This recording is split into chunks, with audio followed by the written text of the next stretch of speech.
The S23 series of phones are finally here, and for those of you guys who are waiting on them, now's the time to pre-order and save big. Personally, I'll be picking up the S23 Plus and the S23 Ultra, so of course a ton of videos coming, camera comparisons, phone comparisons, speed test, battery comparisons, so on and so forth, so stay tuned.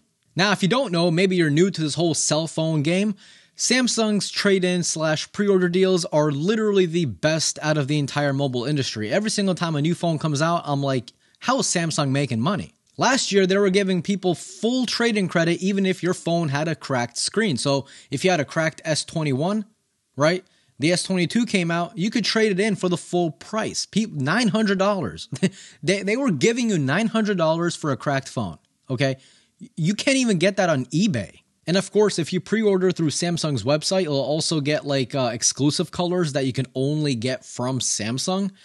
So for example, last year during the S22 Ultra, these were the colors that you can only get from Samsung. So this year is no different. You get exclusive Samsung colors. So again, if you guys want, go check it out. One of the things that I'm really excited for to try out finally is that 8 Gen 2. The 8 Gen 2 should help a lot with the battery life because the S22 Ultra was a great phone. In fact, it was my favorite phone of 2022, but the battery life was, you know, how do I put this without Samsung suing me?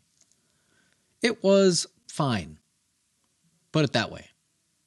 Samsung, don't sue me. The Flip 4 with a Snapdragon 8 Plus Gen 1 helped a ton with battery life. I am shocked at how well a folding phone does with battery when just the year prior with the Flip 3, the battery life was so bad. The Flip 4 though, yo, I'm impressed. So I cannot wait to try out the 8 Gen 2, especially on a massive 5,000 milliamp hour battery.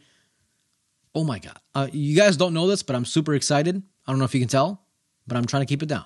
I love taking photos, so of course I cannot wait to try out the 200 megapixel camera, especially with that nighttime photography. I cannot wait to do that, and as well as comparing it, of course, to the iPhone 14 Pro, the Pixel 7 Pro, which is going to be awesome because it has its very own astrophotography mode. And isn't it weird how, like, or not weird, but isn't it insane how we're, like, phone cameras on phones are becoming so good that we're shooting stars? Not to be confused with shooting stars. Although you could probably take a photo of that too, honestly. It's been done. But I'm not hyping myself up for the phone because every single time I do, I end up hurting myself and getting my heart broken. Thanks, Apple. All because of Apple. I seen the video of how I think the iPhone 11 looked, the promo that they were shooting. And then I'm like, oh, damn, that takes amazing videos. Then I get it in my hands. I'm like, that looks nothing like what Apple showcased. Okay, so I'm done with that. Okay, I'm keeping my expectations low, so that way my heart can't get broken any further than it already is. Thanks, Apple. So which phone do you guys think will be camera king? Of course, that's a very broad statement because no phone is honestly camera king, but it could be. But it won't, but it could be.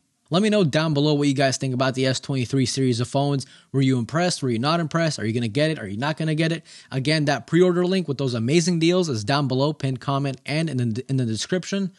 And again, if you guys are new here and you want to see these new videos that I'm going to be planning on putting out, definitely subscribe. And if I helped you guys save a ton of money, all I ask is for you to leave a like on this video and share it with your dog, friends, family, enemies, everyone. That's it. This was Mark from Mark's Tech. Adios.